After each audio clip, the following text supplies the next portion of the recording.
I'm Officer Bailey with the Tampa Police Department. I'm currently working on patrol in District 3. That covers a bunch of different neighborhoods: Belmont Heights, Robles Park, Jackson Heights, Highland Pines, Grant Park, and the neighborhood in which I grew up, which is Tampa Heights. I've been in law enforcement for about 5 years now. I love TPD. Growing up, I didn't really have any desire or interest in law enforcement. My family was kind of on the other side of the fence. My father was in prison most of my life, and we lived in a single-family household, so law enforcement was something I kind of just fell into. But since I've been here, it's been a huge honor working alongside other supervisors and people who have inspired me to continue my career in law enforcement. Bailey, how are you doing? Hey, how are you? So good to see you. Me too. How long now? Oh, I've been here 5 years now, February. 5 years? Wow, it goes so fast. I remember when I had 5 years on, I was working street level narcotics in our quad squad. Yeah. And I had so much fun there. So don't stay at one place too long. No, for sure. I just finished my time in the field training program. I had the privilege of training our young recruits, so that was a huge honor. Oh, Yeah, good. yeah. Good. And I remember you had a little one. Yeah, he's 8 now, Julian. Okay, Yep, all right. that's my baby. Yeah, well, my little one is 27. So, because I remember you had, when you started. Yeah. Yeah, when I started in law enforcement, actually, I was still breastfeeding my son whenever I jumped into the academy.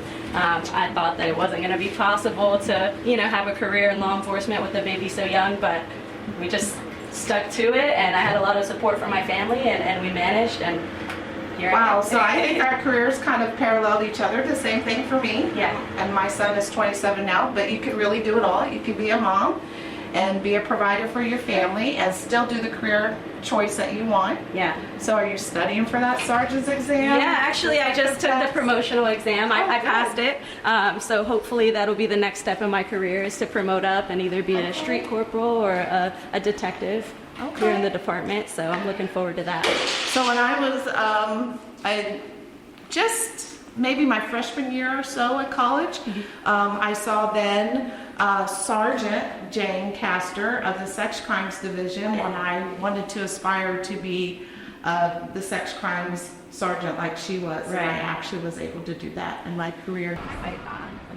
For the department's current and future generation of female officers, Mayor Jane Castor, who served as the department's first female chief of police, has been an example of what women in law enforcement can achieve. Today, she continues to inspire and advocate for more women in law enforcement and reminds all of us that women can bring honor to the uniform and serve the community every day, just like male counterparts. Hey, good to see everybody. So many strong women in such a powerful position in our community. It's great to see. Brings back memories for me, starting out as a young officer in 1984 and then becoming the first female chief of police. But as I said at that time, I didn't want to be remembered as the first female. I wanted to be remembered as a good chief. And that's what is important, is that you're bringing honor to that uniform and you're serving our community each and every day. So it's nice to have been a role model, and it's one of the things I tell a lot of the women's groups that I speak to, is that never underestimate the impact that you can have on other young people, especially women, inspiring them to become police officers, because we're still way too small of a percentage of law enforcement officers in this nation.